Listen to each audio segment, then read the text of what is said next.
Петя е на 19 години, тренира спортно-състезателно ушу във варненския клуб Мейхуа от 6 годишна. В тази годишните й вълнения са абитуренски бал, кандидат студентски изпити и участието й в световното първенство през ноември.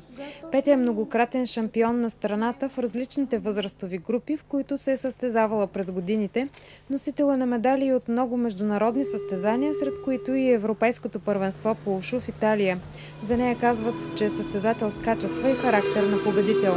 Тя ще е единственият представител на България в 3 дисциплини – чанчуан, даошу и гуншу. Малко ценни неща има, с които може да се похвали човек. И едно от тях е образованието в България, другото е спорта, в случая при мен.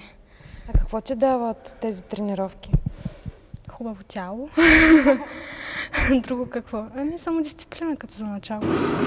Когато дете влезе в тренировъчната зала, най-важното са физическите качества и особено гъвкавостта. После от значение е само постоянството и натът също помагал. Тя е първият състезател в България, който участва в световно първенство официално.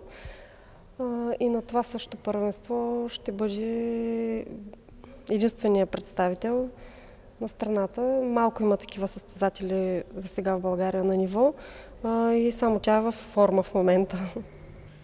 Най-големият проблем пред спортуващите бойни изкуства са малкото и неподходящи зали за тренировка. Качествени български състезатели има, но те не винаги могат да развият и покажат уменията и таланта си. Това световно първенство е квалификация за първенството 2008 година, Олимпиадата, където ушу ще бъде паралелен спорт с останалите олимпийски спортове.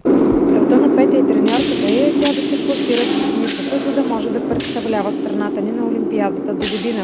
Каквото и да стане, спортът винаги ще е част от професионалния живот на Петя, която вече е приета в Академията на МВР в Симеоново.